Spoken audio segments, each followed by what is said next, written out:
토론의 좌장이신 LH연구원의 황희연 원장님을 소개해드리며 6분의 토론자 계십니다. 우신구 교수님, 이상준 팀장님, 이상준 사무국장님이시죠. 그리고 이용규 센터장님, 조성균 과장님, 최희선 실장님, 황교 수석연구원님께서 토론자로 참여해 주셨습니다. 지정 토론은 황희연 원장님께서 진행해 주시겠습니다. 마이크를 과장님께 넘기겠습니다. 네, 제가 다시 한번 단답으로 나왔습니다. 저한테 오늘 이 사회를 좀 맡아달라고 요구한 것은 아마도 오늘 나온 얘기를 LH 연구원 차원에서도 좀 앞으로도 관심 갖고 적극적으로 지원을 해달라는 뜻이 있지 않나 생각합니다. 사실 제가 자장인 것을 미리 알았으면 제가 유신구 교수님한테 부탁하는 건데 다 선택된 다음에 알아서 부탁드리는 거겠습니다.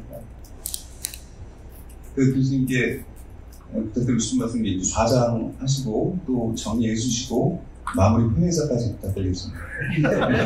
제가 올라보내셨습니다. 네, 저는 지금까지 김동호였습니다. 고맙습니다.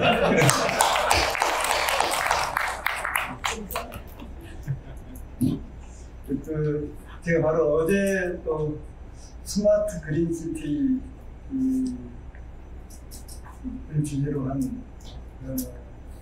행사가 있었는데 거기서 뭐 기도발제를 해달라고 해서 기도발제를 했는데 거기에 포스트 코로나 시대 스마트 그린시티의 가성 방향인가 하여튼 그랬던 것 같은데 오늘 아까 모 교수님 발제를 처음 할 때 그 제목에 포스트 코로나로 안 쓰고 코로나 시대로 쓴 이유가 포스트 코로나 시대가 안 올 것 같아서 그렇다.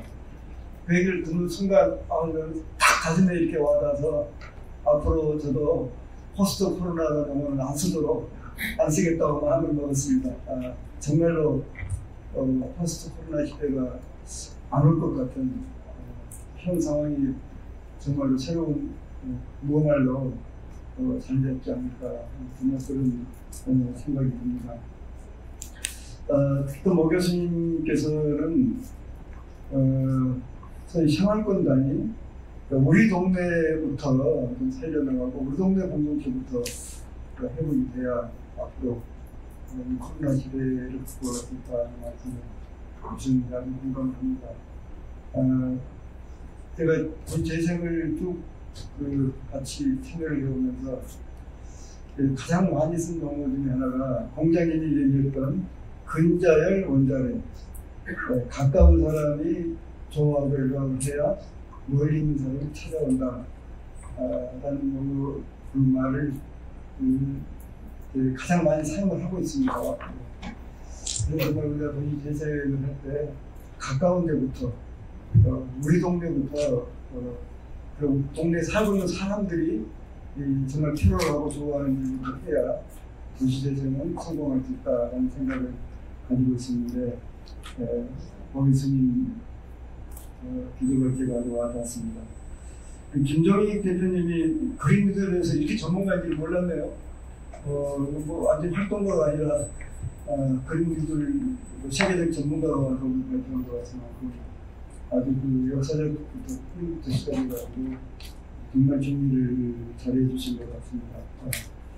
박미규 박사가 그린미들이라는 용어를 그동안 사용도 안 하고 생소했는데 공부를 해가지고 정리했다고 그러는데 도시 재생 부분에서 앞으로 그린미들 차원에서 거리에 대한 사항을 실천적으로 분석을 해서 오늘 발제를 해준 것 같습니다. 아주 세 번 기도발제까지 포함한 세 번 발제가 아주 깊이 있고 아주 의미 있는 내용들이 있지 않나 이렇게 생각을 합니다. 그런데 조금 아쉬운 것은 그린뉴딜을 얘기하면서 도시지구지원센터가 앞으로 해야 될 역할 부분을 조금 더 함께 좀 고민을 했으면 했는데 그 부분은 우리 박민규 박사 말미에 한 카트 정도로 이렇게 다루고 있는 것 같아서 우리 토론 시간에라도 자, 그런 일들이 이런데, 그럼 우리 센터에서는 앞으로 어떤 역할을 어떻게 해야 될 것인가, 정말 우리가 할 일에 대한 그런 고민을 좀 함께 서로 좀 소통을 했으면 좋겠다 생각이 듭니다. 시간을 좀 아끼겠습니다. 원래 계획에 4시 40분까지 되어 있는데 4시 20분 돼가지고 20분 남았네요. 한 5시 정도까지 이 가능한 목표로 하고 아무튼 그게 너무 크게 오가되지 않도록 좀 서로 노력을 좀 했으면 하는 생각이 듭니다. 오늘 토론자를 따로 소개를 안 드렸기 때문에 소개를 좀 드리겠습니다. 유인물에 있는 순서가 아마 가나다 순서인 것 같습니다. 가나다인데 우신국 교수님 맨 앞이에요. 부산대학교 우신국 교수님 되셨습니다. 이 교수님은 동해성 특별위원회 위원이기도 합니다. 그리고 LH 도심 지원기구 이상준 팀장님입니다. 정선군 도시지원센터 이영규 상시장님 오셨습니다. 교통부에서 조성균 과장님 오셨습니다. 정말 지금 보니까 근육이 많이 빠졌네요. 보디빌딩 무슨 대회에 나가서 상도 타고 뭐 이런 분인데 20년 전에 20년 전에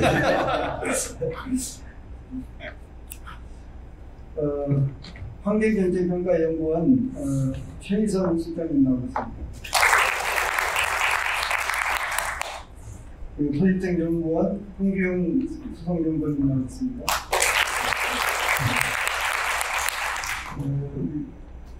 홍경 성연구원님은 터세레이 센터장이기도 합니다. 그래요. 일단 이 순서대로 하는데 아무래도 또 국토부 쪽에서는 또 답변을 해야 될 내용도 있을지 몰라서 아무튼 마지막 순서로 그 순서를 쓰도록 드리겠습니다. 가능한 5분 내로 이렇게 좀 요약을 해주시고 혹시 또 뭐 질문 나오면 또 추가 얘기를 하는 걸로 이렇게 해서 시간이 가능하면 좀 짧은 시간이라도 관점석에서도 얘기할 시간만 드리도록 이렇게 했으면 좋겠습니다. 우신국 교수님부터 부탁드리겠습니다. 네, 반갑습니다. 우신국입니다. 오늘 세 분 기조 주제가 잘 들었습니다. 노동민 교수님 많이 관심을 가지고 있는 분야이기도 하고 골목 상권이 뭔지에 대해서 저도 좀 관심이 많은데 교수님 말씀하신 대로 동네 상권하고 골목 상권하고 이제 약간 착각을 했던 것들이 있는 것 같고요.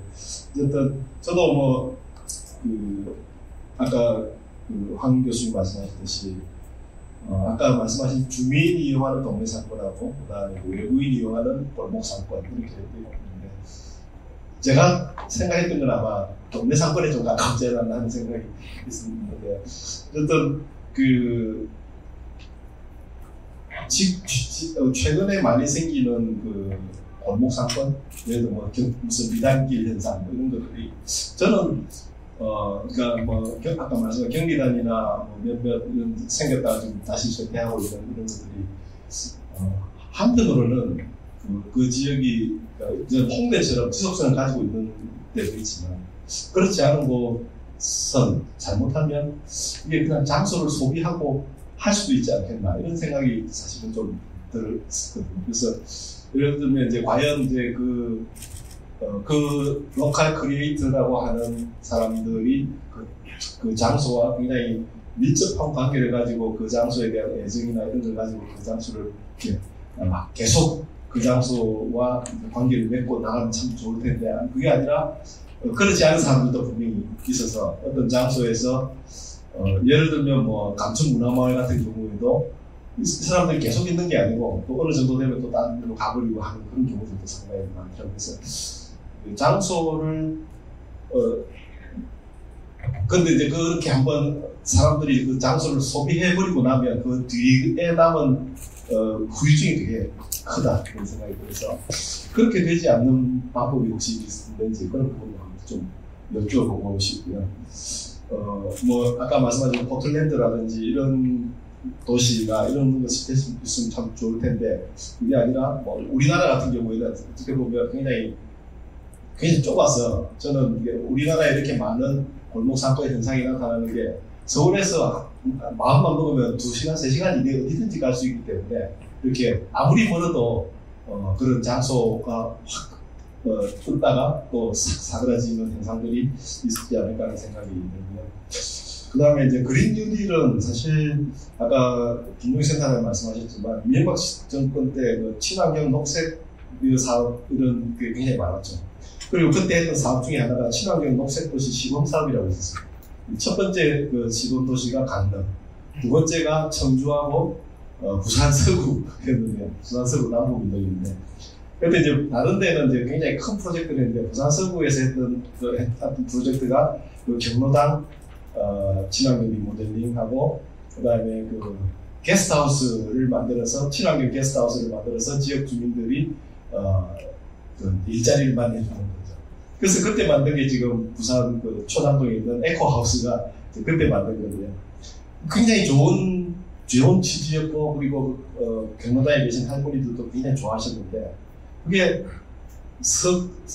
자리를 못 내렸습니다. 이 친환경 녹색도시 사업이 자리를 못 내리고 또 뭐 처음 시작할 때는 이게 친환경 사업으로 만들어진 거라고 했지만 이게 저는 이제 가장 중요한 거는 건물을 바꾸는 것도 되게 중요하지만 결국 그 지역에 사는 사람이 친환경이라고 하는 의식을 가져야 되고 그 친환경 활동 속에서 공동체 의식이 이렇게 길러지는 것이 되게 좋다고 생각했는데 그런 데는 전혀 가지 않고 그냥 사라져버린 거예요. 없어져버린 거예요. 그래서 왜 없어져 버렸냐 생각을 해보면 결국 친환경 녹색도시가 너무 관념이 너무 먼 거예요. 이게 너무 그러니까 온실가스를 몇 톤을 줄인다. 내가 오늘 불을 이렇게 내리고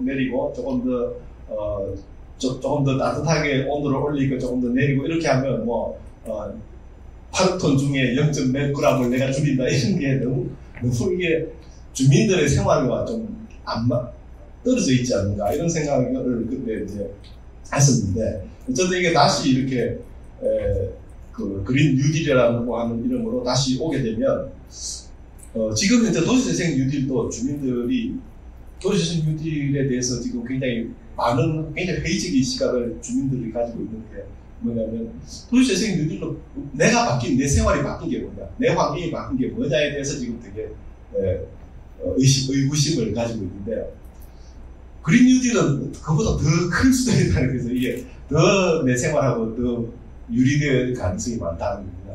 그 다음에 예를 들면 이제 결국 그린 리모델링 하면 공공청사 리모델링, 그 다음에 주민들이 많이 쓰는 경로당이나 이런 거 리모델링, 그 다음에 주택 리모델링 이 세 가지일 텐데 사실 주택 리모델링 같은 경우는 저희도 지금 주택 리모델링 하고 있어요. 굉장히 주택 리모델링을 하는 게 도시재생에서는 어떤 주민의 주체적인 이런 것들을 얘기하고 주민들이 집수리 협동조합을 만들어서 이렇게 하지만 실제로 그게 그렇게 쉽게 되지는 않죠. 이게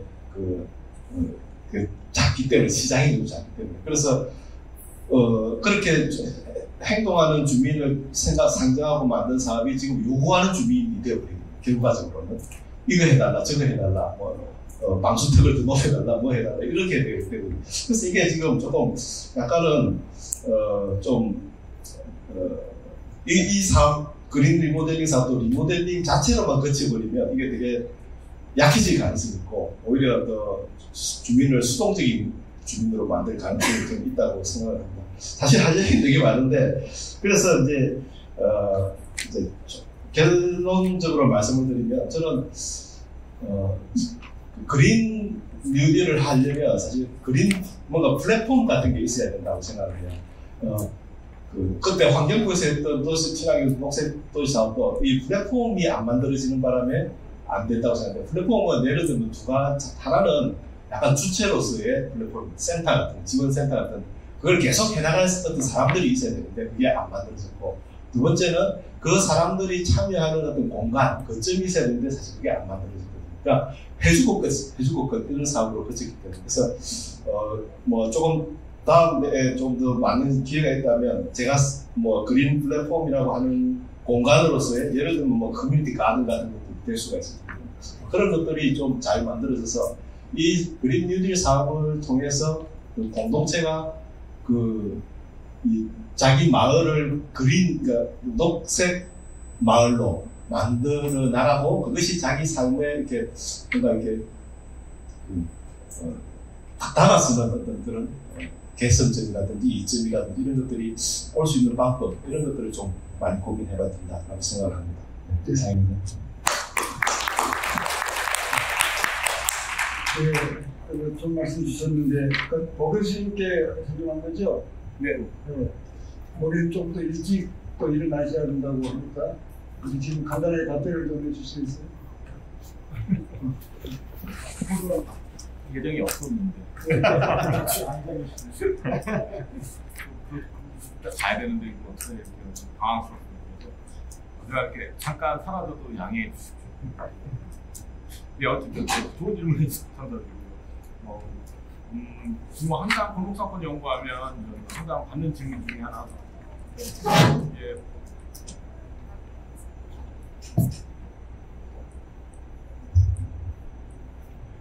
지속 가능하냐?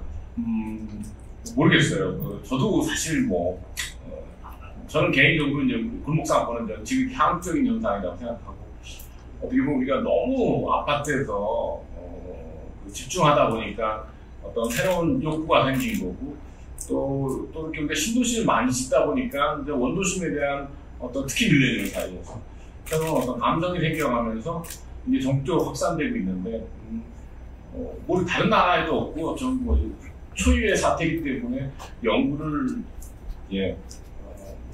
제대로 못하는 것 같아요. 그래서 일본이랑도 다른 현상인 것 같아요. 저희 골목사건. 왜냐면 일본은 사실 원도심을 버린 적이 없어요. 근데 우리나라는 뭐 서울뿐만 아니라 전국적으로 원도심을 버렸다는데 원도심 돌아오는 과정이기 때문에 저도 정답은 모른다 이렇게 말씀드리는데 책에서도 그렇고 아까 발표에서도 그렇지만 기본적으로 특색인데 문화자원과 이를 통해 형성된 정체성이기 때문에 저는 정부가 삼청동 같은 경우는 뭐 이렇게 공방, 전통 공예 이쪽을 많이 투자를 해서 이렇게 앵커 시설 그 지역에 맞는 그런 문화 시설을 계속 공급하는 게 장기적으로 지속 가능하지 않나 항상 그렇게 생각했어요. 삼청동은 뭐 이렇게 경리단길도 아무래도 그 특색이라면 그 교포나 미국 문화인데 이쪽도 정부가 다양한 방법으로 그 문화를 살린다는 차원에서 문화 시설을 거기다가 배치할 수도 있는데 모르겠어요. 한국 정부가 미국 문화 시설을 지원할 수 있는지 모르겠어요. 하여튼 방향은 그런 거고 저는 개인적으로 전국의 모든 동네가 우리가 그동안 중앙 중심으로 하다 보니까 관심이 없어서 그렇지 다 특색이 있다고 생각을 해요. 그래서 이렇게 인터뷰를 하다 보면 저도 모르는 걸 많이 배우는데 그 지역에 오랜 전통이 있어요. 생활문화. 그래서 그 생활문화 중심으로 일단 공예 공방으로 가든지 결국에는 저는 이제 골목상권이 산업화로 가야 된다는 게 불가피한 거 지속 가능하다. 그래서 삼청동이 왜 저렇게 됐느냐 이렇게 보면 멀쩡하게 이제 공예 공방이 있던 동네다가 중국 관광객이 들어오니까 전부 화장품 가게로 바꿨어요. 중국 관광객이 또 빠지니까 이게 이제 공식이 되는 겁니다. 그러니까 삼청동에 사실 어울리지 않는 가게들을 우리가 넣은 게 잘못이기 때문에 어떻게 보면 그 경리단길도 그런 측면이 있습니다. 그래서 이게 좀 도움을 하고 있지만 정체성이 중요하고 그 정체성에 기반한 로컬 브랜드라고 저렇게 나왔는데 이 브랜드를 육성해야 돼요. 그러면 아직도 우리나라가 로컬 브랜드는 개념이 없어요. 대전 로컬 브랜드 하면 성심당 정도예요. 좀 더 있긴 한데 그러니까 우리가 읍면동은 어려워라 시군구 단위라도 우리가 편집샵 운영할 정도의 그 동네 로컬 브랜드가 풍부하면 거기서 이제 뭔가가 중견기업 대기업이 나올 수 있는 기반이 저는 만들어진다고 생각합니다. 로컬 브랜드를 많이 키우자. 그래서 골목상권에서 로컬 브랜드가 많아지면 지금 지속 가능하지가 않을까 이렇게 생각하는데 여기서 또 고민하는 문제가 있는 거예요. 이 로컬 브랜드라는 게 전국 기준으로는 소규모 기업이지만 동네에서 독점이에요. 우리가 이거를 어떻게 고민해야 되냐. 이게 포틀랜드 가더라도 그 동네에 꽉 잡고 있는 브랜드들이 모든 영역에 있는 거죠. 그럼 거기에 뭐 햄버거 가게면 포틀랜드만 20개 있고 그래요. 그러니까 그 동네에서 독점인 거예요. 그럼 우리가 이게 지역 발전을 논하면서 그러면 우리가 지역을 살리기 위해서 그럼 우리가 동네 독점은 우리가 허용해야 되는 건지 육성해야 되는 건지 이런 딜레마가 있습니다. 있긴 있는데 어쨌든 로컬 브랜드가 이렇게 풍부한 게 저는 지역 발전의 다음 방향이라고 생각하고 골목 상권이 그런 어떤 로컬 브랜드 생태계의 중심지가 돼야 된다고 생각하고 그렇게 간 지역이 아까 말씀드렸듯이 성수동이라든가 홍대는 이미 그렇게 갔는데 그 다음 단계로 지금 저는 제주도의 턱동이라든가 코워킹 쪽에서 강릉의 명비동이라든가 이렇게 지금 서서히 지금 홍대 모델로 좀 간다고 생각해요, 개인적으로. 근데 전국에 이게 몇백 개나 가능한지는 현장에서 여러분 더 잘 아실 것 같아요. 하여튼 그 코워킹을 통해서 로컬 브랜드를 육성해야 된다는 그런 이것도 최근 제가 어떻게 고민하는 문제인데 이런 식으로 접근하시면 지금 활동하신 분야에도 가능성이 많이 보일 수도 있다? 모르겠어요, 제가. 저는 이렇게 제 주소 금방 찾을 수 있으시니까 저한테 이메일이나 이렇게 연락 주시면 전 정보도 드리고 이런 쪽에 제가 많이 요새 고민하니까 앞으로 계속 소통했으면 좋겠습니다. 감사합니다. 네, 고객님께서 답변을 해주시면서 또 다른 과제를 또 던져준 것 같습니다. 아무튼 우리 도시재생하면서 지속 가능성 문제는 지금 말씀 주신 대로 지역의 정체성을 살려나가고 그러면서 지역의 어떤 로컬 브랜드를 계속 좀 잘 살려서 뭔가 좀 보다 좀 뿌리를 내릴 수 있는 이런 노력은 당연히 필요할 텐데 그런 노력대로 해야 되겠지만 우리 재생한 사람들이 어차피 계속 고민하고 안고 가야 될 과제가 아니다 이렇게 생각합니다. 좋은 질문, 좋은 답변 감사합니다. 바로 이어서 이상준 박사님께 부탁드리겠습니다. 예, 안녕하세요. 이상준입니다. 오늘 이제 오정민 교수님의 이제 기조 강연 그리고 김종익 대표님과 우리 박유 박사님의 이제 두 건의 발제를 들었는데요. 많은 부분에 있어서 이제 다시 한번 도행 사업을 되돌아보는 계기를 주신 것 같습니다. 저는 이제 크게 두 가지로 나누어서 말씀을 좀 드리고자 하는데요. 그가 이제 도행 정책과 사업을 직접 혹은 간접적으로 지켜봤던 연구자로서 이 기조 강연과 김종익 대표님의 발표 내용에 대해서 개인적인 견해를 조금 얹어서 말씀 한번 좀 드리고 싶고요. 다시 본문으로 돌아와서 후반부에는 이 국가정책 지원을 직접 맡고 있는 실무자로서 이 앞으로 저희가 제도적인 측면, 그리고 사업화 측면, 그리고 현장 지원 조직이 해야 될 여러 가지 과제들에 대해서 좀 말씀을 드리도록 하겠습니다. 저희 도행 사업에 대해서 여러 가지 이제 비전과 목표들이 있는데요. 제 개인적으로는 우리 지역의 청년들이 학업이나 취업을 위해서 대도시로 가서 엄청난 경쟁률 끝에 어려움을 겪지 않도록 하는 것이 이 사업의 근본적인 목적인 것 같습니다. 적정한 수준의 이제 학력과 경력을 갖고 지역에서 적정 수준의 임금과 또 본인이 원하는 여러 가지 생활을 할 수 있는 그런 환경과 직장을 같이 만들어주는 것이 저희 재생사업이 해야 될 궁극적인 목표지 않겠나 생각이 드는데요. 그런 점에서 이제 오 교수님이 말씀해주신 이 로컬의 의미는 상당히 중요한 원칙적이자 중요한 시사점을 다시 한번 깨닫게 해주신 것 같습니다. 김정희 대표님이 말씀하신 이제 내용 중에 보시면은 이미 이제 그린 뉴딜이라는 용어는 좀 다르지만 그래서 전 세계적으로 또 우리나라에서도 거의 20년 가까이 비슷한 정책들이 수차례 발표가 되었던 것을 다시 한번 확인할 수 있었고요. 이 저희 재생사업에서도 사실은 1차 R&D 시절 때 친환경 저비용 녹색 기술이라는 워딩을 갖고 연구가 많이 진행이 됐었죠. 하지만 이제 여러 가지 현안 사항들이 산적해 있다 보니 이 연구로서 끝나고 실제 사업에는 조금 적용되지 않았던 그런 아쉬움이 있었던 것 같습니다. 그런 점에서 이제 정부가 발표한 그린 뉴딜 정책이 도행 뉴딜 사업의 또 다른 이제 전기가 될 것을 이제 개인적으로는 기대를 하고 있습니다. 이제 다시 이제 본문으로 돌아와서 지원기구의 조직원으로서 그린 뉴딜과 도행 뉴딜 사업을 어떻게 접목시킬 것인가인데요. 사실은 이제 박미우 박사님이 이제 발표 자료에서도 언급하셨지만 좀 제한적이긴 합니다만 이미 17년도부터 그린 리모델링이라는 정책 사업을 위시하여 다양한 정책들이 연계되도록 설계는 되어 있었습니다. 이런 것들이 이제 현장에서는 그렇게 환영을 받지 못했다고 평가를 할 수 있을 것 같아요. 그런 여러 가지 이유가 있는데 첫 번째는 그린 리모델링 사업의 구조입니다.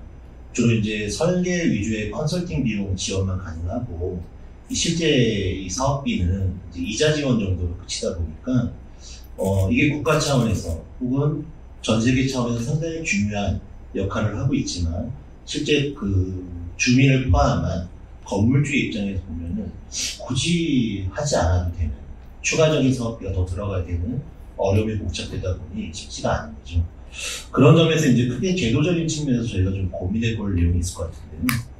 녹색 건축법과 건축법을 중심으로 해서 각종 기준과 인증 제도들이 상당히 많이 있습니다. 그런 것들을 저희가 활성화 계획을 수립하는 과정에서 얼마만큼 통합적으로 심의를 받거나 혹은 그 기준을 심사를 받을 수 있을지 혹은 일부 완화를 할 수 있을지에 대한 제도적인 측면의 내용이 좀 빠르게 마련이 돼야 될 것 같고요. 두 번째 부분은 이제 사업비 확보 측면인데요. 앞서 잠깐 말씀드린 것처럼 현재 그린 리모델링 사업은 대부분 이제 공공시설 위주로 사실은 이제 그린 리모델링 사업이 많이 전개가 되고 있습니다. 아무래도 이제 재정을 중심으로 해서 공적인 지원이 가능한 분야 위주로 이제 사업화가 되고 이 사유재산, 개인이 부담해야 되는 경우는 이제 좀 제한적으로밖에 이제 사업이 진행이 안 됐던 거죠. 근데 앞서 이제 박미우 박사님이 발표한 자료도 나와 있지만 이미 이제 LH의 관련 부서에 있는 연말까지 약 1000여 동의 그린 리모델링 사업을 이제 달성해야 되는 이 목표치가 이제 하달이 되어 있는 상태입니다. 그런 전제하에서 그린 리모델링 사업이 그래도 가장 빠르게 적용될 수 있는 정책 사업은 역시 도시재생 뉴딜 사업인 것 같습니다.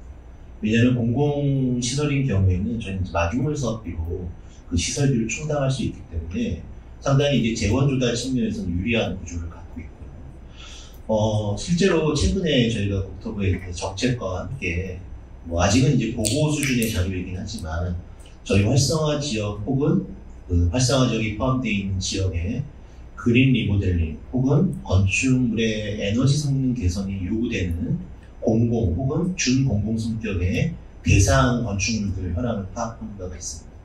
그 얘기는 어느 정도 논의가 필요하겠지만 기존의 사업 외에도 이런 그린 뉴딜 시책에 부합할 수 있는 건축물 사업을 추가로 발굴하겠다는 이제 정부의 의지가 현재까지 이제 검토되고 있다고 볼 수 있을 것 같고요.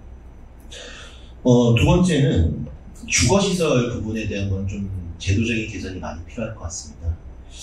잘 아시다시피 저희가 14년도부터 16년도까지는 이 여러 가지 이제 복잡한 규정 속에서도 내부 시설에 대한 이제 재정 보조가 부분적으로 가능했었는데 뉴딜 사업으로 들어오면서 이제 원칙적으로는 이제 불가능한 상태가 현재는 되고 있습니다.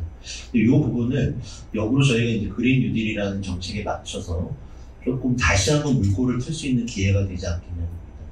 건축물의 이제 단열이라든지 설비, 에너지 성능 향상을 전제로 해서 내부에 대한 시설 보조가 가능하다라는 이제 당위를 얻었기 때문에 그 부분을 이제 관련된 부처랑 협의를 통해서 풀어나가야 될 것 같습니다. 세 번째는 이제 제가 이제 우리 지원 기구를 포함해서 현장에 있는 지원 조직에 이제 같이 풀어나가야 되는 문제고요. 아무래도 이제 그동안의 재생 사업이 커뮤니티 중심의 어떤 인적 구성을 갖고 있습니다.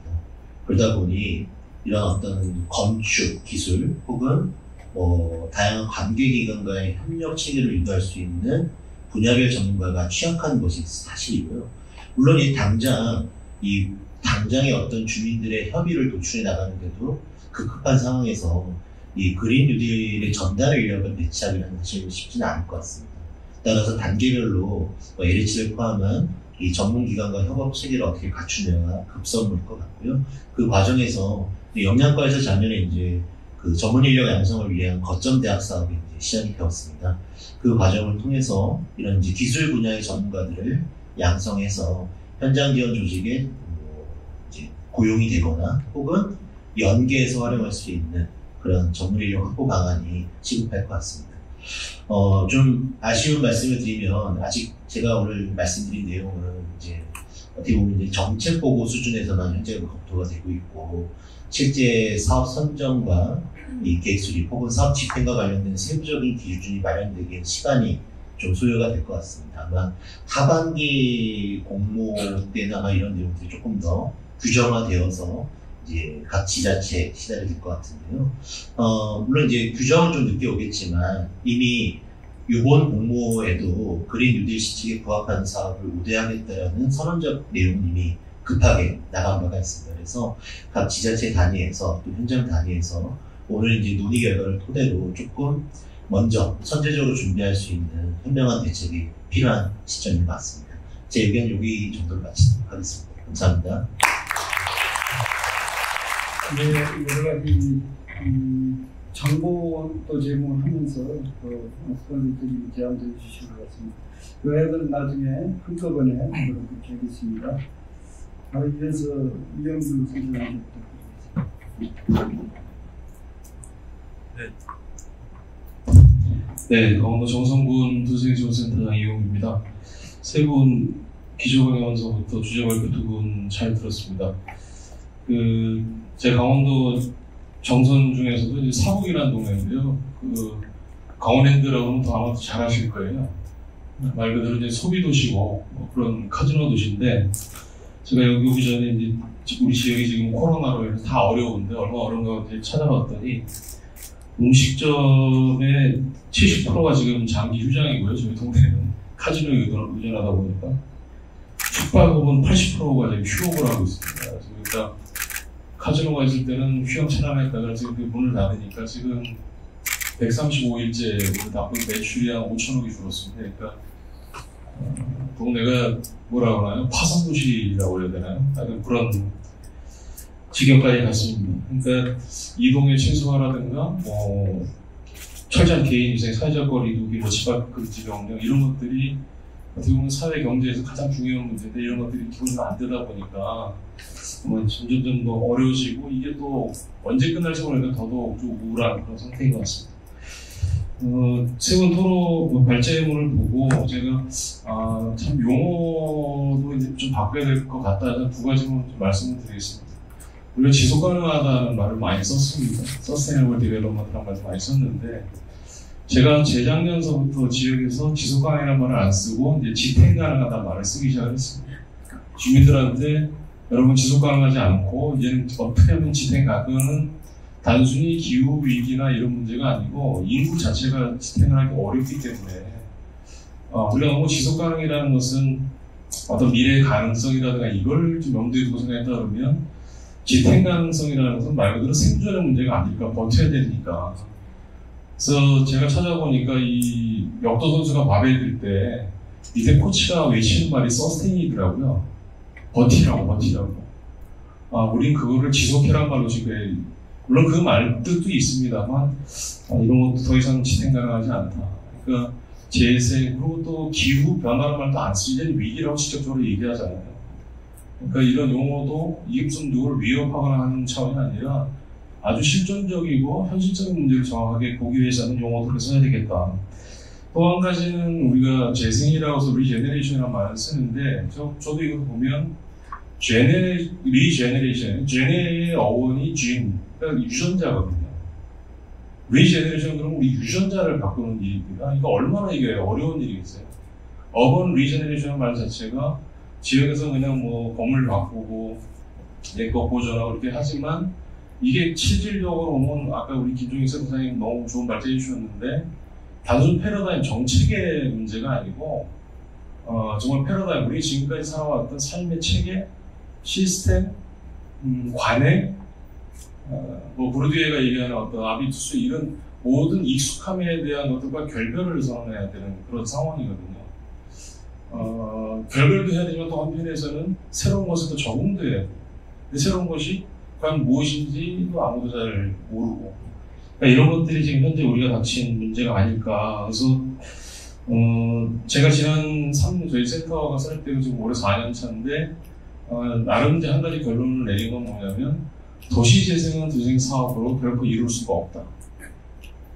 도시재생 사업으로는 도시재생을 달성할 수가 없다. 사업은 도시재생으로 가기 위한 중간중간 우리에게 보여주는 긍정적 신호이지 그 자체가 결국 도시재생은 아니었구나라는 생각을 하게 됐습니다. 마지막으로 이제 오늘 주제 중에 하나가 센터의 역할인데요. 우리 황영 교수님 워낙 그 분야의 전문가시고 저희 센터 설립 때부터 많이 도와주셨는데 지금도 이제 주민 역량강화 교육에 말씀 많이 하시거든요. 저는 저희 센터가 역량강화 교육인데 단순히 교육, 실천 이런 차원이 아니라 저는 제가 이런 공식적인 자리에서 비학술적인 용어를 써도 되는지 모르지만 도시재생에서 마음재생으로 가야 된다고 누차 얘기를 합니다. 우리의 감정, 이모션, 그러니까 감성, 마음이 변하지 않는 한 재생은 결코 우리에게 다가올 수가 없겠다. 어떻게 주민의 마음을 얻고 이분들을 같이 갈 거냐. 이성적으로 우리가 여러 가지 설득을 할 수 있지만은 결국 그분들의 기획 단계, 프로세스 단계, 마무리 단계까지 어떤 그런 마음을 좀 움직일 수 있는 그런 방법까지 같이 가지 않으면 재생이라는 게 결코 쉽지 않겠다. 이런 생각이 들었습니다. 그래서 저희 같은 경우는 지금 세대도 중요하지만 앞으로 세대가 더욱 중요하기 때문에 일부러 도시재생 사업에 초등학교, 중학교, 고등학교 애들을 참여를 시킵니다. 그래서 지금 최근에 이제 그 지역의 고등학생들이 저희 이제 도시재생 사업에서 집수리라든가 이걸 현장에서 애들이 지켜봐요. 보물에서 너희들이 앞으로 살아갈 동네인데 너희들은 어떻게 생각하니? 그래서 친구들이 감시하거나 이런 건 아니지만 그러면서 어쨌든 마을의 변화도 또 어느 정도 좀 느끼고 그렇게 지금 진행을 하고 있습니다. 한 가지만 질문을 좀 던지고 싶은 게 뭐냐면 결국은 이게 재생이라는 모든 이 센터 역할이라는 게 이제 서로 면대면으로 대화하고 토론을 해야 되는데 이 자체가 지금 상당히 어려운 상황이라 이런 것들을 어떤 식으로 극복을 해 나가시는지 또 그런 방안이 있으신지 저도 지금 각종 자료를 좀 만들어 보려고 애써도 그것도 만나야 되는데 그런 면에서 좀 많이 어려운데 혹시 보관이 있으시면 얘기해 주시면 고맙겠습니다. 네, 이상 마치겠습니다.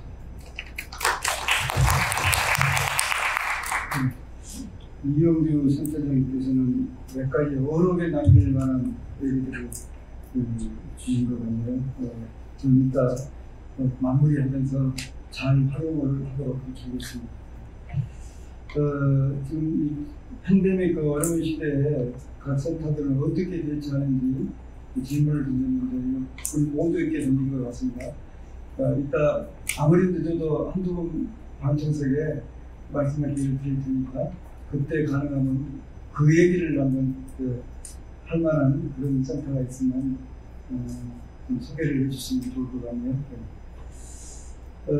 이어서 최희선 센터님께 부탁드리겠습니다. 네, 안녕하세요. KII 최희선입니다. 아까 유튜브 과장님이랑 잠깐 인사를 드렸었는데 저보고 어떻게 왔냐고 물어보시더라고요. 저도 사실은 분야가 조금 이제 환경 쪽이고 저를 왜 부르셨을까 사실 자리에 앉아서도 계속 고민을 했었는데요. 사실 여기에 계시는 분들은 사실 재생 사업에 굉장히 깊이 관여하시는 분들이시지만 저는 멀리서 좀 지켜보고 있는 그런 상황입니다. 그래서 조금 다른 시각에서 말씀드릴 수 있지 않을까 하는 측면에서 좀 말씀드려야 될 것 같고요.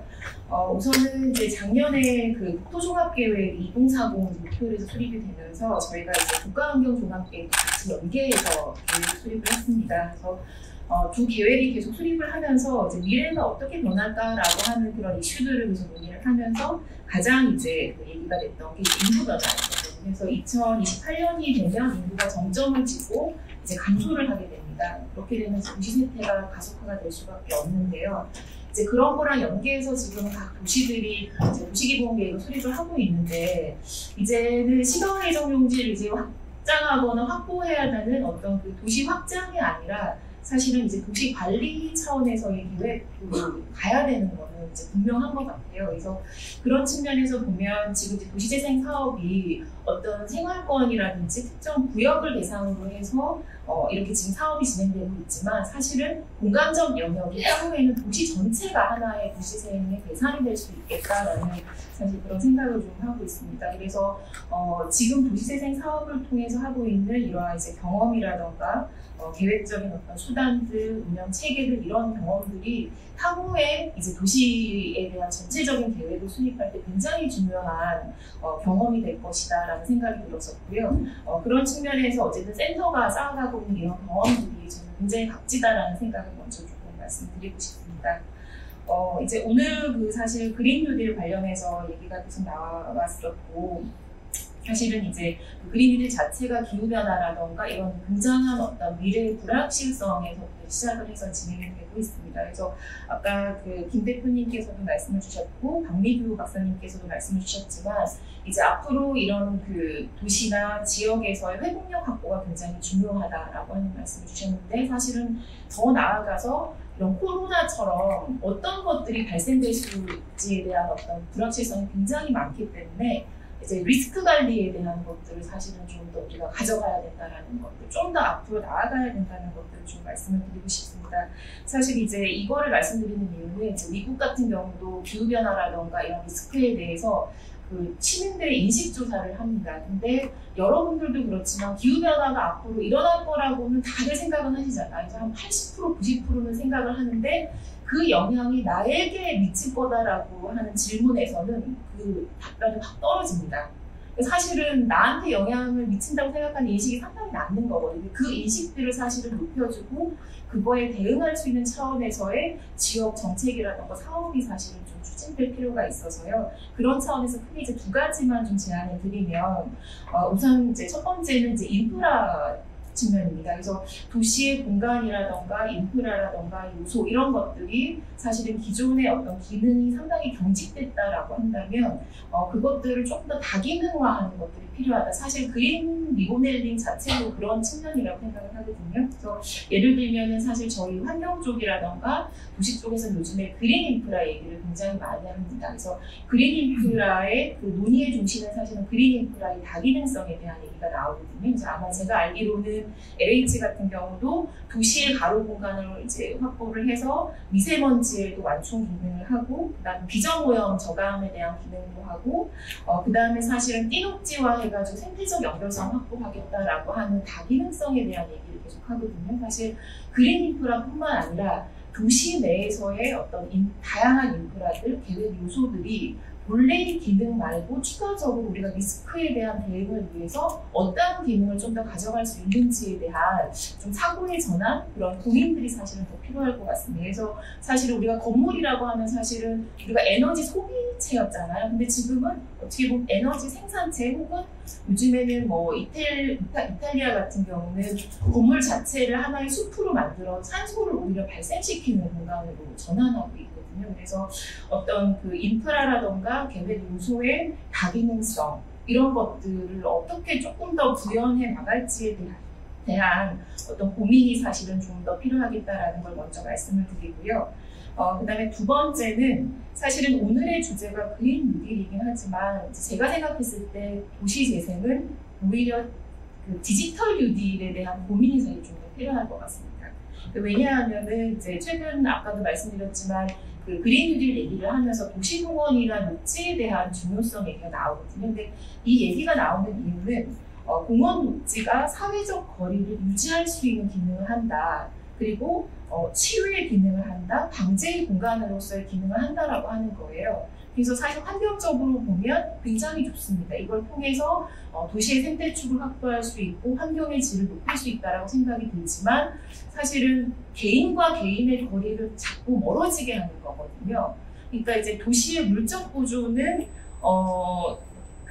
개인과 개인, 커뮤니티와 커뮤니티 간의 거리를 멀어지게 하는 어떤 공간 계획이나 도시 계획으로 갈 수밖에 없을 것 같은데 그러다 보면 결국은 도시 재생 지역 안에서의 소외계층이라던가 취약계층이 훨씬 더 고립될 수밖에 없다라는 거예요. 이런 것들을 사실은 극복을 하려고 한다면 디지털 공간에서는 조금 더 연결성을 더 확보해줘야 된다. 어떻게 이들에 대한 어떤 소통체계, 아까 이제 말씀 주셨는데요. 소통체계라던가 방법론이라던가 시스템을 가져갈 것이냐, 양자간, 다자간의 시스템을 가져가실 것이냐, 이 부분이 사실은 굉장히 중요할 수 있겠다라는 좀 생각이 들었었습니다. 그래서 우리가 그린 뉴딜도 굉장히 또 중요하지만 디지털 뉴딜 차원에서 도시재생 사업 안에 좀 더 포함되어야 할 것들이 무엇인지에 대한 좀 고민이 좀 필요할 것 같고요. 그런 측면에서 사실은 센터의 역할들, 아까 박 박사님께서 여러 가지 주셨지만 추가적으로 할 수 있는 역할들이 훨씬 더 많은 것 같습니다. 그리고 이제 마지막으로 사실 제가 이제 이 말씀을 드려야 되나 고민을 했다가 아까 이제 김 대표님께서 말씀을 마지막에 주셔서 이제 말씀을 드리는데요. 아까 이제 도시재생 사업에 타고차 사업이 들어와야 된다라는 말씀을 마지막에 해주셨어요. 그래서 사실은 이제 그린 뉴딜 차원에서 저희 이제 KI하고 환경부에서 스마트 그린 도시 사업에 대한 준비를 좀 하고 있습니다. 그래서 그 사업 내용에는 회복력, 기후변화 회복력이라던가 생태보건, 저탄소 이런 이제 내용들이 있거든요. 그래서 사실은 이제 저희도 제안을 하지만 국토부에서 가지고 있는 이런 도시재생 사업의 어떤 계획적, 그다음에 어떤 조직 체계와 지금 환경부라던가 어쨌든 정부 차원에서 하려고 하는 스마트 그린 도시 사업이 같이 좀 연계가 된다라고 하면 굉장히 좋은 시너지가 나지 않을까라는 좀 생각이 들었었습니다. 그래서 도시 재생 지역 안에서도 이런 스마트 그린 도시 사업이 좀 더 전개되면 굉장히 좋겠다라고 하는 그런 생각이 들었습니다. 최희선 박사님이 어떻게 해서 이게 분류하는지 모르겠다고 했는데 환경 평가 연구에서 제일 말을 잘한다고 소문나가지고 여기 와서 아주 여러 가지 좋은 말씀 나누셨습니다. 이어서 황규영 선생님께 부탁드리겠습니다. 네.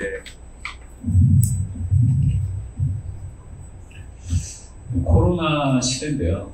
혹시 여러분들은 코로나랑 환경 문제가 어떤 관계가 있다고 생각하시나요? 최근 카페 가보면 이제 종이컵을 다시 재사용하고 있고, 공공 대중교통을 그다음에 자가용을 사용하고 있어서 어떻게 보면 코로나랑 환경은 약간 상충되는 면이 있거든요. 근데 왜 지금 코로나 시대, 코로나가 곧 끝날 걸 기대하면서 이런 그린 뉴딜을 꺼내느냐 하면은 사실은 코로나 시대 경기가 안 좋고 경제가 안 좋고 지역 안 좋기 때문에 지금 어떻게 하면은 코로나가 어느 정도 끝나갈 때 경제를 재개혁할 것인가가 문제이거든요. 그래서 한국판 뉴딜의 그린 뉴딜과 디지털 뉴딜을 갖고 온 건데, 그런 측면에서 지금 오늘 이게 굉장히 좋은 것 같고요. 먼저 모종님 교수님은 제가 전에도 젠트리피케이션, 공공인도 상가 관련해서 많은 제가 접했던 분이신데, 사실 모종님 교수님이 주장하는 바는 동네에 대한 관심이 많아지면서 어떻게 보면은 도시 재생이 기회가 왔다라고 좀 해석할 수 있습니다. 마치 신도시, 도심 이런 거보다는 저층주거지, 원도심, 지방 이런 게 로컬 이런 거를 지금 핵심으로 와 있는데, 그런 측면에서 도시 재생 굉장히 좋은 기회가 여기 해석이 되고요. 오늘 하반부 부분에는 약간 상권에 대해서 말씀해 주셨지만 사실은 동네에서 이렇게 상권과 주택, 상권과 어떤 주거 지역이 있는데, 저는 어떤 주거 지역에 해당되는 집수리 얘기를 좀 하고자 합니다. 그리고 두 번째, 김종익 상임 대표님께서는 저도 최근에 뉴스를 통해서 그린 뉴딜 이런 걸 들어봤지만 오늘 한 20-30분 발표 통해서 정말 책을 읽은 것처럼 굉장히 좋은 내용이 좋았고요. 박민규 박사님은 말처럼 뉴딜 사업에서 그간 해왔던 쭉 흐름과 역사, 내역과 그리고 현재 그린 뉴딜에 해당되는 사항 굉장히 분석을 정말 연구자답게 분석을 해주셨으면 정말 좋은 정보가 됐습니다. 특히나 오종민 교수님께 말씀하신 것 중에 제가 좀 되짚고 싶은 게 몇 가지 있는데요.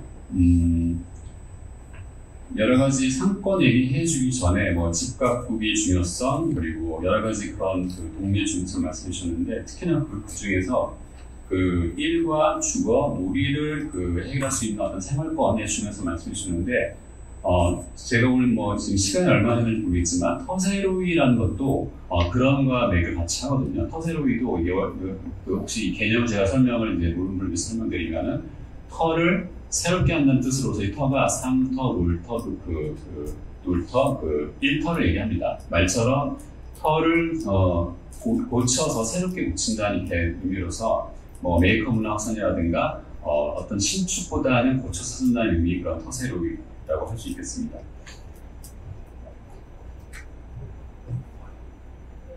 제가 터세로이를 조금 더 설명을 해야 될 것 같은데요. 아마도 뉴딜, 도시재생 뉴딜에서 집수리 사업에 대한 보수 범위, 서비스 범위를 아시는 분이 있을 거예요. 오늘도 얘기가 나왔었는데 이런 뭐 보통 주거기반이나 다른 사업처럼 내부 수리는 안 되고요. 외관 위주로 이제 고쳐지는 건데 그래서 어떤 전체는 뭐 경관개선 사업 등으로 불립니다.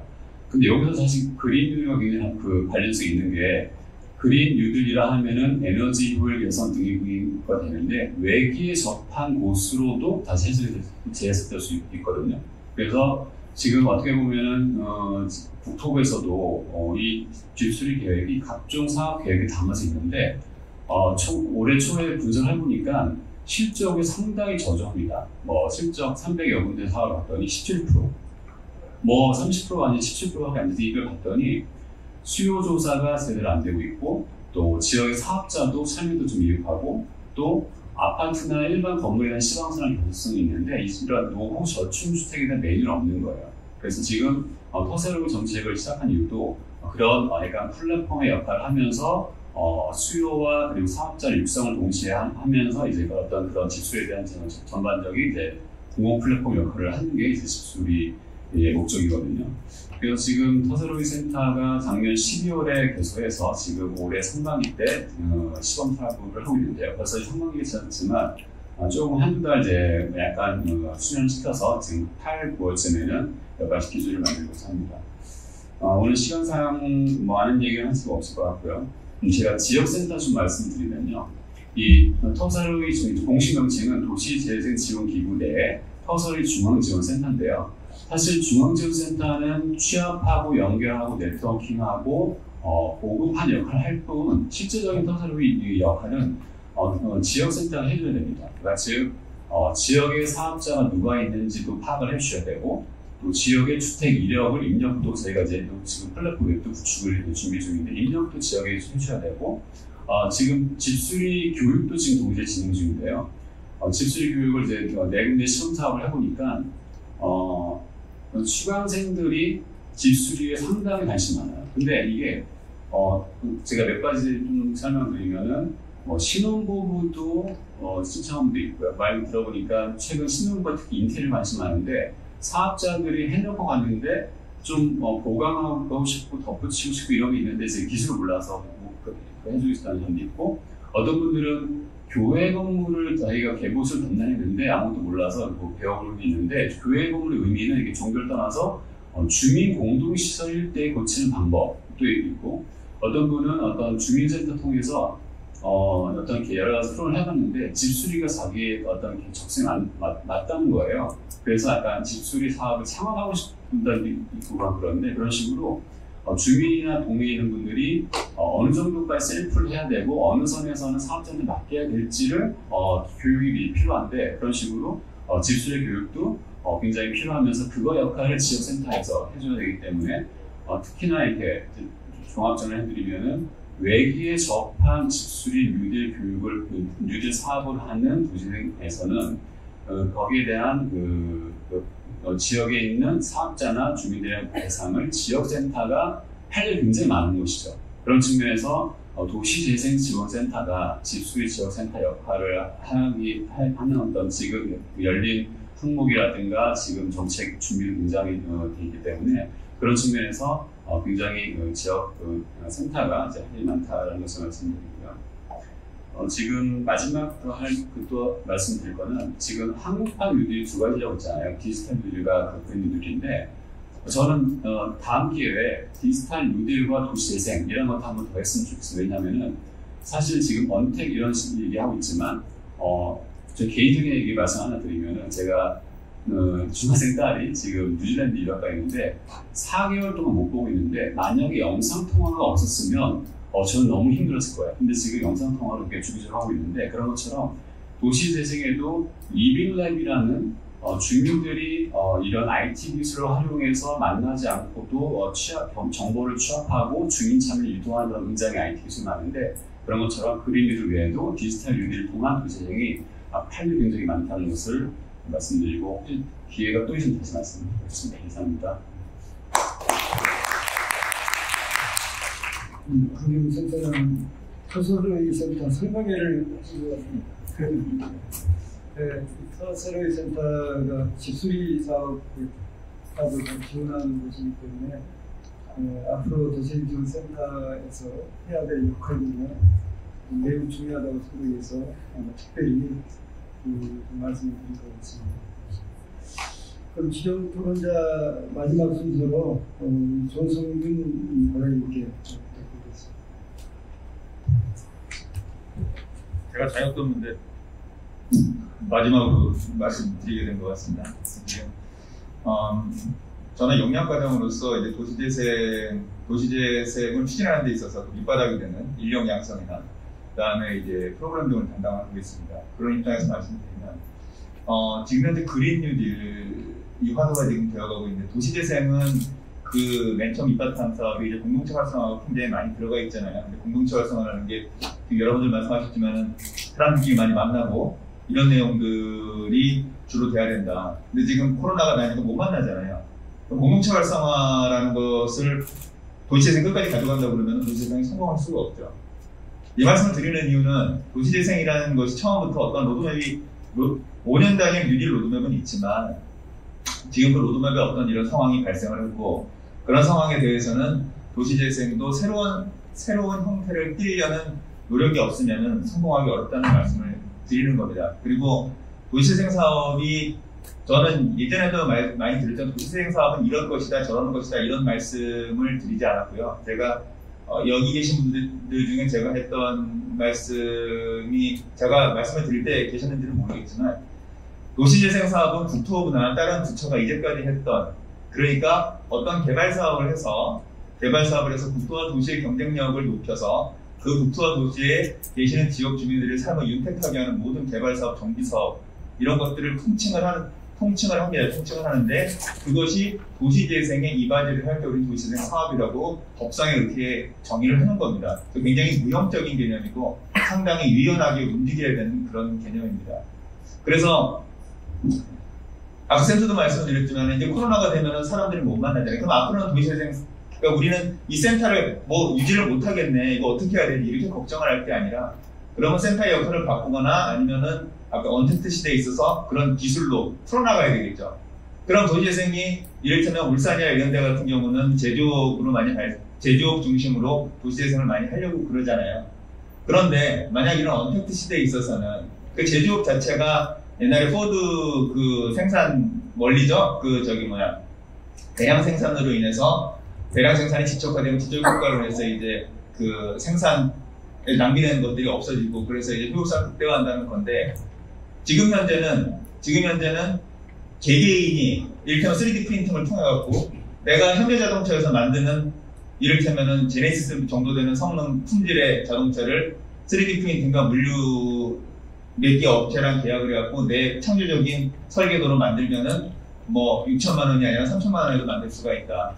그러면은 그런 계산이 딱 떨어지면은 그런 산업이 갑자기 발생을 하면서 그것이 도시재생, 그 지역의 어떤 삶의 그런 실리콘밸리처럼 그런 벤처들이 지적되어 있는 것처럼 그런 벤처들이 되게 소규모적으로 자생을 하면서 일어나는 그런 산업단지, 그런 구역이 만들어질 수도 있는 거죠. 근데 이런 얘기를 드리면은 도시재생이 이제까지 개념으로는 전혀 상상을 못 하다가 지금 코로나 시대가 되면은 그런 시대가 올 수도 있겠구나 하는 생각을 하잖아요. 기술에 대한 문제입니다. 그러니까 저는 그런 생각을 해요. 그러니까 되게 제너럴하게 상식선에서 지금 말씀을 드리는 거예요. 우리가 어떤 코로나 시대다 아니면 그린 뉴딜을 해야 되니까 막 어떤 이런 압박감에 들어가는 게 아니라 우리가 갖고 있는 문제점이 뭔가를 진단을 해야 된다는 거죠. 그런 그린 뉴딜의 핵심은 제가 볼 때는 에너지 혁신이에요. 이제까지 화석연료로 인해 우리나라는 뭐 석유도 안 내지만은 그럼에도 불구하고 자원도 별로 없기 때문에 뭐 석유를 수입해서 쓰거나 그런 것도 이제 그 기후 변화를 일으키는 그런 나쁜 요소이기 때문에 이제 에너지 혁신을 해야 된다고 해서 그린 뉴딜에서 여러 가지 얘기들이 많이 나오잖아요. 이 몇 가지 사고가 진행이 되어 오면서 여러 가지의 제가 목소리가 크니까 그냥 하겠습니다. 그러니까 여러 가지의 논리적 오류가 있어요. 자, 먼저 화석연료를 계속 태우면 기후변화가 계속 진행이 될 것인가. 제가 2007년도부터 2011년까지 UC 버클리 토목공학과 박사과정을 밟았었는데 그 중에서 이제 그린 토목에 이거는 하지도 않는데 소리가 들리죠. 그린 토목, 그러니까 그린 토목에 대한 세계적인 권위자가 알페도 홀베스라고 저보다 4살 많은 교수였었어요. 교수였는데 그분이 하는 일은 뭐냐면 토목이나 교통 인프라를 만들어낼 때 이 토목이나 교통 인프라에 가면은 그 토목 인프라가 만들어내는 이산화탄소 양이 있잖아요. 이산화탄소 양만뿐만 아니라 환경적으로 독소 물질도 있잖아요. 이런 거를 처음 설계에서부터 그 인프라가 완전히 없어지는 생애주기 끝까지 비교를 해가지고서는 정말 적절한 인프라는 뭐다라는 게 그 사람 연구의 주제였어요. 그러니까 토목 분야에서는 기후변화, 기후위기에 대해서는 세계적인 권위자인데 그분 강의 시간 때 제가 얘기를 했어요. 그러면 지금 이산화탄소가 발생되는 양하고 그러니까 탄소가스가 발생되는 양하고 지구 온도가 변화하는 양하고는 상관관계가 있습니까? 그걸 단도직입적으로 물어봤어요. 그분이 대답하는데 1초도 안 걸렸어요. 없어 그래요. 무슨 말씀인지 아시겠죠? 우리가 화석연료를 쓴다고 그래갖고 기후가 그렇게 나빠지는 거에 대한 그런 정확한 학술적인 분석은 굉장히 악유가 많다는 겁니다. 지금 현재. 그런데 우리가 이것이 아니고 우리가 당면한 문제는 뭐예요? 우리는 지금 에너지 빈곤 국가잖아요. 그러면은 그거 아니더라도 우린 석유 말고도 에너지를 더 잘 써야 되는 게 맞아요. 그러면은 그런 관점에서 보면은 에너지 효율화, 내가 돈을 100원을 썼을 때 얼마만큼의 에너지를 얻을 수 있는가 이런 관점에서 봐야 된단 말이에요. 그러면은 간단하게 볼게요. 가솔린차가 우수할까요? 전기자동차가 우수할까요? 잠깐만 보면 돼요. 그러니까 전기자동차, 가솔린 같은 경우는 석유는 그대로 퍼오지만은 엔진을 계속 폭발을 시켜서 운동에너지를 돌리는 거잖아요. 한 20% 나와요. 거기 10년 전 수치인데, 그러니까 100의 석유를 갖고 가면 20%만 자동차 구동에너지만 쓰인단 말입니다. 근데 전기에너지 같은 경우는 그 석유를 태우잖아요. 태워서 터빈을 돌려서 전기에너지를 만들잖아. 전기를 보내잖아. 그래서 그 전기를 배터리에 만들어갖고 배터리에 들어가서 모터를 돌리는 순간에 모터를 돌리면은 에너지 소실이 없어요. 그러면 그 석유를 태워가지고서는 소실되는 양이 약 40%예요. 그런 다음에 모터로까지만 가면 없어요. 그러니까 아까는 가솔린차는 20%였지만 전기자동차는 40%였죠. 그럼 우리는 어디다 투자를 해야 되죠? 전기자동차에 투자를 해야 되는 게 맞죠. 그죠? 간단한 수식어로 인해서 우리의 에너지 방향을 우리의 에너지 방향이 정해지면 그에 따라 갖고 인프라가 바뀐다는 얘기입니다. 도시재생 사업은 국가 인프라를 만드는 사업인데 잘 지적을 해주셨어요. 수요가 없는 인프라를 만들면 국가적으로 손해예요. 다 국민들 세금으로 만들어지는 돈이거든요. 그러니까 우리가 갖고 있는 문제를 너무 크게 볼 것이 아니라 하나하나 짚다 보면은 그게 나오죠. 그러니까 예전에 2006년도에 우리가 그 에너지에 대한 얘기를 할 때면 자, 전기 자동차를 위한 인프라하고 가솔린 자동차를 위한 인프라하고 같을까요? 완전히 다릅니다. 그러면 전기 자동차를 위한 인프라하고 수소 자동차를 위한 인프라하고 같을까요? 완전히 달라요. 그런데 정부 정책이 나는 전기로 간다, 나는 수소로 간다, 그러면 국토부의 정책 자체가 다 바뀌는 거예요. 그러니까 무슨 말씀인지 아시겠죠? 처음에 그러니까 도시 재생도 이런 에너지 문제나 아까 말 언택트된 그런 산업하고 전혀 떨어질래야 떨어질 수가 없어요. 그래서 도시 재생을 이런 폼이다, 이렇게 만드는데 우리 어떻게 하냐, 이런 식으로 끌고 가면 갈수록 문제가 안 풀린다는 얘기입니다. 이런 내용을 가지고. 근데 우리가 지금 저는 토목공학과입니다. 토목공학과인데 이 정도는 대충 보면은 어디가 중요하다는 게 나오거든요. 그러니까 저는 제가 정책 결정자 수준은 아닙니다만은 이런 내용이 어떤 공포심에 의해서 자극되는 것이 아니고 이런 합리적인 토론에 의해서 그 정책을 결정해 나간다고 그러면 우리는 뭐든지 다 풀 수 있다고 생각을 합니다. 지금 뭐 추경 예산이 몇 조 이렇게 나왔었잖아요. 간단히 말씀을 드릴게요. 아까 그 2006년도에 600억 원을 들여서 핵융합로를 우리가 만들었었어요. 물론 프랑스하고 미국 이런 애들하고 같이 5개국이나 그 연합체가 있는데 우리가 그때 돈을 투자한 게 600억 원 정도였는데 그 핵융합로를 그때 당시 우리나라가 세계 최장 시간에 구동하는 것을 기록을 보유를 했었거든요. 지금은 중국입니다. 이게 속도가 점점 더 빨라지고 있어요. 그러니까 핵융합이라는 거는 말 그대로 꿈의 에너지죠. 꿈이라서 우리가 참 범접을 하지 못하고 있는데 되게 원리는 간단해요. 바다에는 중수소가 있어요. 이 바다에 있는 중수소를 핵융합으로 쓰면은 지금 현 인류가 쓰는 이 에너지를 220억 년 동안 쓸 수가 있어요. 그러면 중수소를 어떻게 핵융합료로 만드느냐? 중수소의 입자를 1억 도로 가열만 하면 됩니다. 1억 도로 가열을 하면은 걔가 인공태양이 돼요. 그러면 인공태양이 돼서 1분이 넘으면 인공태양을, 그러니까 어떤 금속체라도 1억 도를 건들 수 있는 금속은 없잖아요. 그러면 중수소를 플라즈마로 만들어 공중에 띄운 다음에 그거를 마이크로웨이브로 가열을 하는 거예요. 공중에서 제어하는 기술인데 학문적으로는 굉장히 간단한 기술입니다. 숙련도의 차이예요. 그러면은 매년 우리가 그때 핵융합로를 만들다가 지금 그때가 2006년도였는데 우리가 방향을 좀 돈을 더 써서 그쪽에다가 좀 더 투입을 하면은 우리는 지금 세계 최고자를 유지할 수도 있어요.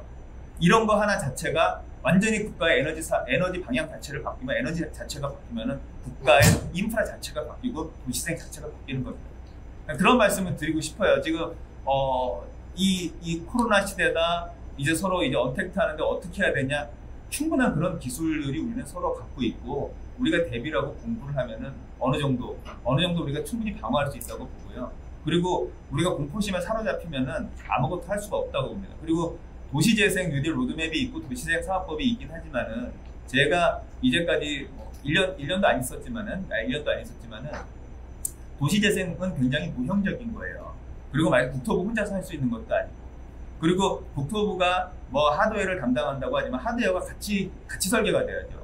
이럴 때면은 여기는 3D 프린팅을 위한 물리시설하고 어떤 레버러토리가 필요하다 그러면은 건물만 우리가 짓고 말 겁니까? 아니잖아요.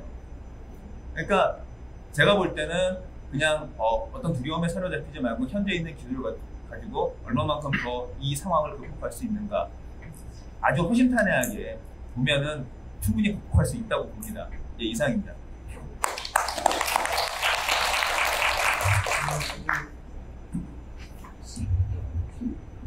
거시적 시각에서 우리 도시재생하는 사람들의 마음가짐을 좀 더 멀리 크게 보라는 의미로 말씀을 주셨습니다. 사실 주최 측에서 5시 20분까지는 꼭 끝내달라고 했는데 5시 20분이 됐네요. 조 과장님 행동과 강의 듣다가 제가 좀 받았습니다. 그래도 아까 약속을 했으니까 방청석이 한두 분 말씀을 드리겠습니다. 가능한 좀 이렇게 요약해서 얘기해 주시면 좋겠습니다. 한 분이 너무 길게 하면 한 분으로 끝냅니다. 손 들어서. 특별히 어려운 시기에 그 해당 센터에서 어려움을 극복하는 여러 가지 그 지혜 같은 거 있으면 소개를 좀 해주시죠. 시간이 너무 많이 가서 자제를 하시나요? 주최 측이 20분에 끝내달라고 그걸 맞춰주는 거거든요. 지금 두 분 발제자분들 계시는데 특별히 따로 질문이 없었으니까 그냥 하죠. 네, 그 김정희 지부장님 처음부터 계시는데 간단히 인사라도 좀 하시고 지원기구에서 열심히 지원하겠다는 말씀 더 말씀하시죠. 알겠습니다. 아니 마이크 쓰셔야죠. 그 기회자분. 네, 어려운 시기에 이렇게 그 좋은 자리가 마련되어서 저도 너무 감사하게 생각하고 있습니다. 멀리서 오시느라고 너무 수고 많으셨고요. 남은 시간도 조금 더 다른 일정이 좀 있는 것 같습니다. 지금 뭐 전 세계 여러 가지 어려운 그런 상황이긴 한데요. 저희들이 또 지혜를 모아서 잘 해결될 수 있도록 저희들 지원기구랑 또 저희들 전국의 도시재생지원센터에 많이 지원하고 또 저희들이 충분히 역할을 해 나가겠습니다. 오늘 만나뵙게 돼서 반갑습니다. 좋은 토론도 감사드립니다. 네, 그러면 마무리를 하도록 하겠습니다. 오늘 세 분 발제 정말 유익했고요. 토론도 많은 토론 과정에 좋은 말씀 나왔습니다. 우선 제가 한 6가지 정도로 요약을 좀 하고 남은 부분은 또 여러분들 다 믿겠을 테니까 각자 거기 맞춰서 소화하도록 그렇게 좀 해주죠. 첫 번째는 과거에 친환경 녹색도시를 시행했을 때 주민 생활과 이렇게 서로 좀 유린되다 보니까 또 시간 지나니까 흐지부지 다 없어지더라. 그래서 이번 그린 뉴딜 사업도 정말 주민들이 어떻게 하면 좀 피부에 느끼게 할 것인가에 대해서 고민할 필요가 있겠다. 그러기 위해서는 주민들이 직접 소위 주인의식을 가지고 함께 참여형으로 진행할 때 그럴 때 주민들의 피부에 느끼고 또 지속 가능할 수 있을 것 같다. 이런 말씀 드렸고요. 두 번째는 그동안 보니까 그린 뉴딜과 관련된 여러 가지 사업을 하긴 했는데 되게 컨설팅 수준에 멈췄고 실제 사업비 지원에 대단히 인색했다. 근데 이번에는 아마도 이 추경 편성하면서 또 사업비 부분이 조금 과거보다는 나아지긴 하겠지만 특히 이제 사유재산에 대해서 사업비를 투자하는 문제, 주거시설에 투자하는 문제 등에 가능하면 좀 정말 주민들에게 필요한 부분에 투자할 수 있도록 좀 배려가 필요하겠다 말씀드렸습니다. 세 번째는 앞으로 이런 그린 뉴딜 사업이 이제 많이 활성화되고 또 사회적 수요가 많을 텐데 그렇다면 여기에 직접 참여할 전문 인력을 어떻게 양성을 하고 또 확보할 것이냐 이런 방안을 같이 고민을 해가야 되겠다 말씀드렸습니다. 그다음 네 번째는 이 그린 뉴딜이라고 하는 것이 어느 한 지역에 국한될 문제가 아니지 않느냐. 일종의 이제 그린 인프라, 또 여러 가지 계획 요소들, 그린 뉴딜과 관련된 그린 계획 요소들을 그걸 보다 좀 새로운 기능, 다기능적으로 이걸 좀 펼쳐갈 수 있는 그런 고민이 필요하고 특히 소외계층에 대한 어떻게 연결망을 좀 넓혀줄 것이냐. 그런 차원에서 디지털 뉴딜과 함께 가야 되지 않느냐. 그런 차원에서 생활환경 개편이라는 큰 틀에서 보면 어느 국한된 지역이 아니라 도시 전체를 대상으로 해야 되는 이런 부분이 있는 것 같다 하는 지적이 있었습니다. 그 다음 이제 다섯 번째는 도시재생이라고 하는 것이 계속 상황이 바뀌어가는 데 맞춰서 도시는 거기에 맞춰 진화를 해 나가야 된다. 계속 새롭게 끊임없이 새로움을 추구하지 않으면 도시재생은 성공하기도 어렵고 지속 가능하기도 어렵다.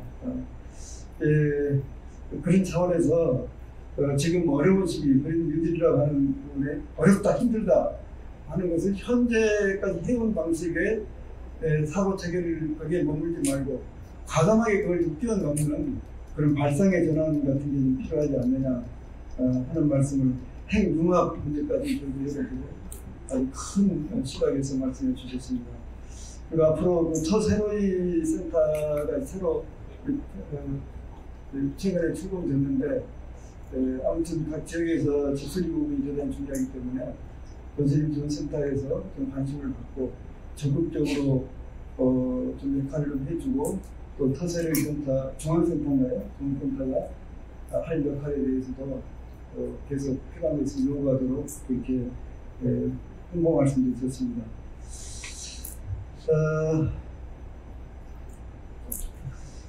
아까 이용규 센터님께서 몇 가지 좀 우리가 어록의 낭비를 만들라고 했는데 어떻게 보면 좀 마음 아픈 말씀을 주셨습니다. 지속 가능의 문제가 아니라 지탱 가능의 문제다. 실제로 요즘 정선 같은 경우는 그런 상황인 것 같습니다. 그리고 도시재생이라고 하는 것은 도시재생 사업으로 달성될 수 있는 게 아니라 도시재생 사업이라고 하는 것은 하나의 수단이고 과정이지 실제 도시재생에 하는 것은 그 이상의 것으로 가야 된다. 그러면서 도시 재생이 아니라 마음 재생으로 가야 된다. 라는 정말로 의미 있는 말씀을 주셨습니다.